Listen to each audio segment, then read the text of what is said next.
Shalom, salam sejahtera. Kita bisa berjumpa lagi dalam renungan hari ini, di akhir pekan hari ini. Mari kita berdoa sebelum mendengarkan firman Tuhan. Kami mau mendengarkan firman-Mu ya Tuhan. Terangi hati kami, pimpin kami, supaya kami dapat memahami dengan baik. Dan oleh firman-Mu, kami semakin dikuatkan dan diteguhkan. Dalam nama Tuhan Yesus kami berdoa. Amin. Lukas 18 ayat 13-14.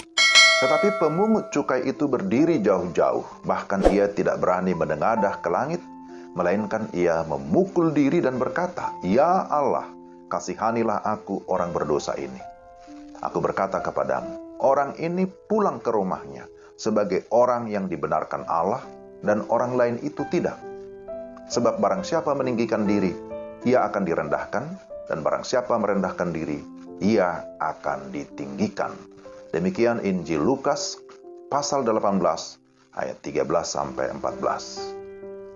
Tema renungan kita, sikap hati dalam berdoa. Sikap hati dalam berdoa. Sekaligus ini akan mengakhiri tema tentang doa di sepanjang minggu ini. Saudara yang dikasihi Tuhan, sebagaimana saya sudah sampaikan berulang-ulang, bahwa doa adalah komunikasi dengan Allah. Doa adalah hubungan pribadi dengan Allah. Allah yang Maha Tahu, yang menyelidiki sampai ke kedalaman hati kita masing-masing.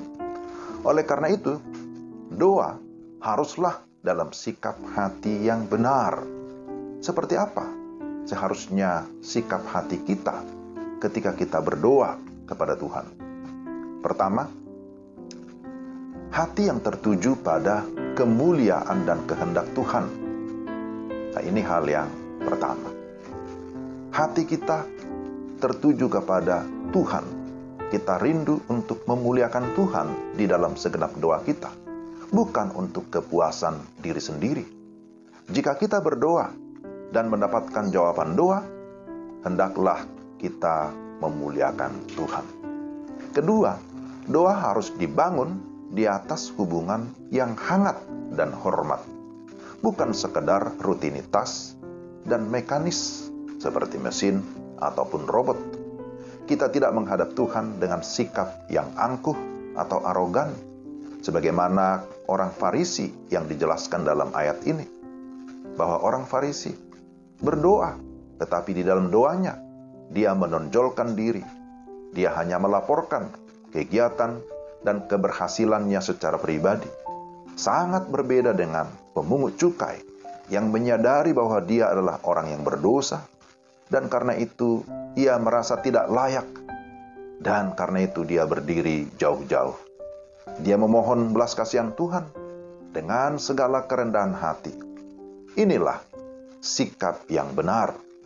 Maka ditegaskan bahwa orang Farisi tidak dibenarkan, sedangkan pemungut cukai dibenarkan karena mendapat tempat di hati Allah. Ketiga, kita perlu menentukan waktu yang teratur dan terus-menerus dalam berdoa. Ini berbicara tentang ketekunan dalam doa. Seorang hamba Tuhan bernama Charles Spurgeon pernah berkata, kita harus berdoa pada waktu kita dalam suasana ingin berdoa, karena kita berdosa jika kita mengabaikan kesempatan yang demikian baik.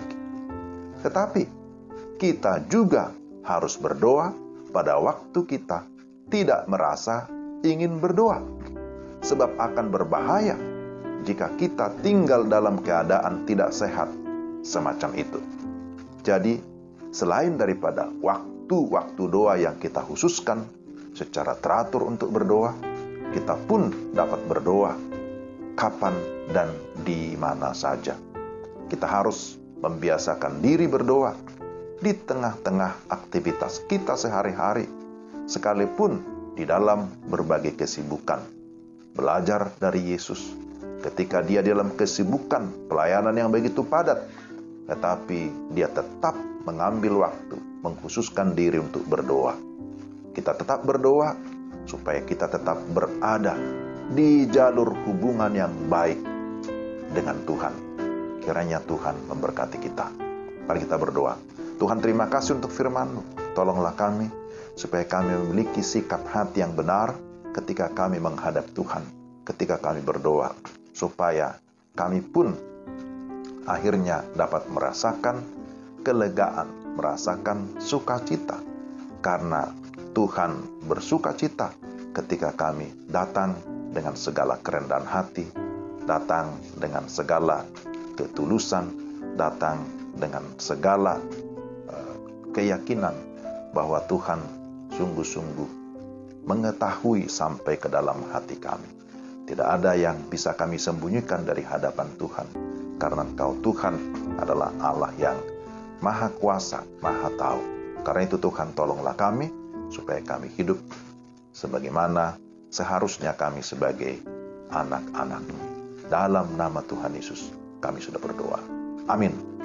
Demikian renungan kita hari ini. Tuhan memimpin kita dalam mengakhiri pekan ini, dan kita terus mau hidup di dalam doa, dan kita terus memuliakan Tuhan. Shalom.